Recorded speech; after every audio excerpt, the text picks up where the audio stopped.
Welcome to the guide of helping your baby eat. In this video, we'll dive into the key aspects of introducing your little one to food, ensuring healthy eating habits, and making mealtime an enjoyable experience. Let's get started. Number 1, introduce all foods. Introducing a variety of foods to your baby is essential to prevent picky eating habits later on. When you expose them to different tastes early, they become more open to trying new things as they grow. When your baby tries solid foods, make eating enjoyable. Give them fruits, vegetables, proteins, and more to make sure they get all the right nutrients. Some foods might be liked right away, while others might not be. Don't worry, this is normal. Offer those foods in different ways, like mixing them with favorites. It's important to offer all foods to your baby, even if you don't like the taste of a certain food. They are exploring and building their taste, and your support helps them develop a diverse palate. By introducing a range of flavors, you're helping them enjoy a wide range of foods and encouraging healthy eating habits that will benefit them as they get older. Number 2, touch, smell, taste. Babies learn a lot by touching, smelling, and tasting different foods. When they touch foods, they feel different textures, which helps their hands and mouth get better at moving. Smelling food helps them recognize different smells and taste. Tasting food is important too. It helps them know what different flavors taste like. All of these things help babies learn about the world around them and enjoy trying new foods. So when your baby touches, smells, and tastes foods, they're not just eating, they're growing and discovering. Number 3, don't force them. Allowing babies to eat according to their own cues is incredibly important. When we force babies to eat, it can lead to problems down the road. Babies are actually really good at knowing when they're hungry and when they're full. When we push them to eat more than they want, it can mess up their natural sense of hunger and fullness. This might cause them to overeat or not eat enough later on. Forcing babies to eat can also make mealtime stressful and negative. Babies may start associating eating with pressure, which can make them not want to try new foods or even refuse to eat altogether. It's important to remember that a positive attitude towards food is crucial for their long-term eating habits. When we let babies eat at their own pace, it helps them build a healthy relationship with food. They learn to listen to their bodies and eat what feels right to them. This sense of control and autonomy is really important for their growth and development. Number 4, limit the snacks. Giving your baby too many snacks can affect how they eat. If they snack a lot, they might not be hungry during mealtimes. This can make them miss out on important foods they need to grow. Also, snacking habits they learn now can stay with them as they get older. It's good to give your baby time between snacks and meals. This helps them feel hungry and enjoy their food more. Meals are when they can get the right nutrients they need. So by cutting back on snacks, you're helping your baby have a better appetite during meals and learn healthy eating habits for the future. Number 5, try again. Reintroducing foods to babies is a way to help them try different things and enjoy a variety of flavors. Babies might not like certain foods at first, but they can change as they grow. By giving foods another chance, babies can learn to like them. This is important because it helps them get lots of different nutrients that are good for their growth. Trying foods again also stops babies from being too picky about what they eat. If they only try a food once and don't like it, they might never want to eat it again. But when we give them the same foods more times, they might start to enjoy it. It might take babies about 10 to 15 tries to like a new food.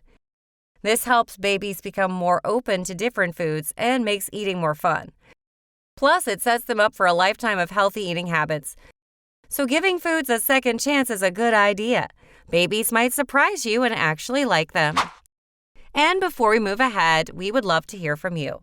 What is your experience with helping your baby eat? Share any tips you may have on helping your baby eat. By sharing your stories, you can support other parents like you on their journey.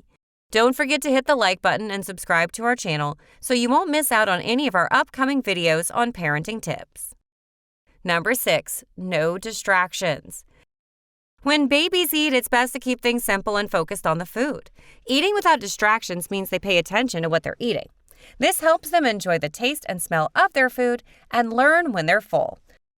Distractions like television, phones, or toys can take them away from this experience. When babies eat without distractions, they also get to spend time with family and learn about food. So it's good to keep mealtime calm and enjoyable by avoiding distractions. This will help your baby focus on their meal and eat better. Number 7, eat with them. Eating together with your baby is really important. When they see you enjoying different foods, they'll want to try them too. As they watch you eat, they will learn that those foods are safe to eat. Sharing meals helps them learn about trying new foods and having healthy habits. It's also a time to talk and have fun together. By eating with them, you're showing them how to have a good relationship with food and creating special moments that strengthen your bond. So eating together is not just about the food. It's about being a great example and making memories together. Number 8, no stress. Making mealtime stress-free for your baby is really important. When we don't stress them to eat, it helps them have a positive experience with food. Stress can make them not want to eat or even dislike certain foods. It's best to let them eat at their own pace and decide what they want to eat. This helps them learn about their own hunger and fullness. Also, mealtime should be happy and relaxed, not stressful. By keeping it stress-free, we're helping them develop good eating habits and a positive attitude towards food for life. Guiding your baby's eating journey is a significant responsibility that holds lasting impact. By introducing them to a variety of foods, creating positive mealtime experiences, and allowing them to explore at their own pace, you're nurturing healthy eating habits that will serve them well throughout their lives. Remember, this is more than just feeding. It's about providing your baby with the tools and understanding they need to make mindful and nutritious food choices as they grow. As you navigate this journey, embrace the moments of discovery and growth, knowing that you're contributing to your baby's well-being in a profound way. And as always, if you have any questions or concerns, please don't hesitate to contact your doctor or healthcare provider. Medical providers play a vital role in assisting with a baby's diet by offering expert advice on appropriate foods, introducing solids, and addressing any dietary concerns. They provide personalized recommendations based on the baby's developmental stage and nutritional needs, helping parents make informed choices. Medical providers can identify potential allergies, sensitivities, or nutritional deficiencies, guiding parents in creating a balanced and healthy diet that supports the baby's growth and overall well-being. If you found this video helpful or informative, please share, like, and subscribe to this channel to support us to grow and continue making valuable content on baby and parenting tips. Please share our videos with other parents and caregivers who can benefit from this information. Thank you for being a part of our growing community of parents and caregivers. We appreciate your support. Thanks for watching and happy eating.